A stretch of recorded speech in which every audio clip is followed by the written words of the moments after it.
Hello बच्चों, आज हम पढ़ेंगे डॉक्टर एपीजे अब्दुल कलाम की आत्मकथा। आत्मकथा का मतलब होता है बच्चों स्वयं की कथा। इन्होंने अपनी ये स्वयं की कथा लिखी है। मेरे बाल्यकाल में पुस्तकें एक दुर्लभ वस्तु की तरह हुआ करती थी। दुर्लभ मतलब दूर की वस्तु की तरह हुआ करती थी। जो पुस्तकें हैं वो दूर की वस्तुओं की तरह होती थी। हमारे यहाँ स्थानीय स्तर पर एक पूर्व क्रांतिकारी मणिकम का निजी पुस्तकालय था। उन्होंने घर से पढ़ने के लिए उत्साहित किया। मैं अक्सर उनके घर से पढ़ने के लिए किताबें ले आया करता था। दूसरे जिस व्यक्ति का मेरे बाल जीवन पर गहरा असर पड़ा वह थे मेरे चचेरे भाई शमसुद्दीन। वह रामेश्वरम में अखबारों के एक मात्र वितरक थे।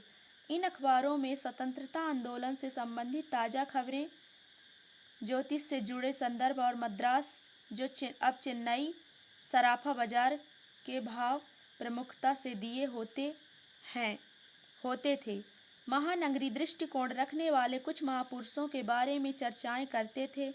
पाठक हिटलर, महात्मा गांधी और जिन्ना के बारे में अखबार में जो कुछ छपा होता वह सब मेरी समझ से परे था। इसलिए शमसुद्दीन के ग्राहकों को अखबार बांटने से पहले मैं सिर्फ अखबार में छपी तस्वीर पर नज़र डालकर ही संतोष कर लेता था। हर बच्चा एक विशेष आर्थिक, सामाजिक और भावात्मक परिवेश में कुछ वंशानुगत गुणों के साथ जन्म लेता है, फिर संस्कारों के अनुरूप उसे ढाला जाता है। मुझे अपने पिताजी से विरासत के रूप में ईमानदारी और अनुशासनात्मक मिला तथा माँ से ईश्वर में विश्वास और करुणा का भाव। यह गुण मेरे तीनों भाई बहनों को विरासत में मिले। बचपन में मेरे 3 पक्के दोस्त थे।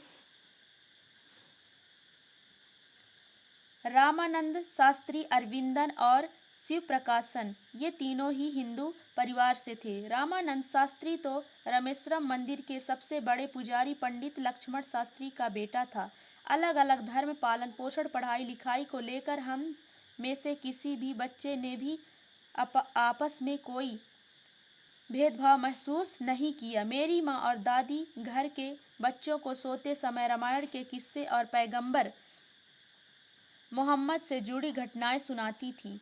जब मैं 5वीं कक्षा में था तब एक दिन एक शिक्षक हमारी कक्षा में आए। मैं टोपी पहना करता था जो मेरे मुसलमान होने का प्रतीक था। मैं कक्षा में हमेशा आगे की पंक्ति में जनेऊ पहने रामानंद शास्त्री के साथ बैठा करता था।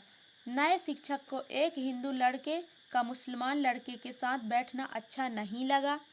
उन्होंने मुझे पीछे वाली बेंच पर बिठा दिया। मुझे बहुत बुरा लगा। रामानंद के चेहरे पर रुआसी के भाव थे।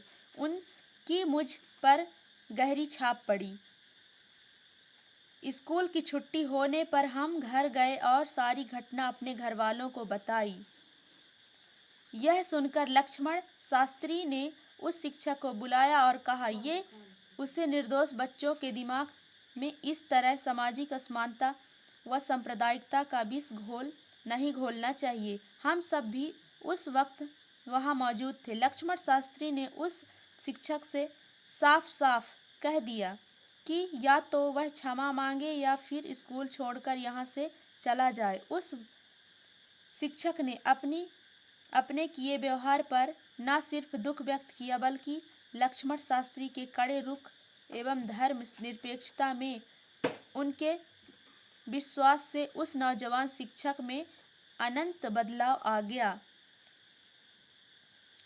ये डॉक्टर एपीजे अब्दुल कलाम की आत्मकथा थी बच्चों। इसे शुरू से लेकर लास्ट तक ये वीडियो देखें। धन्यवाद।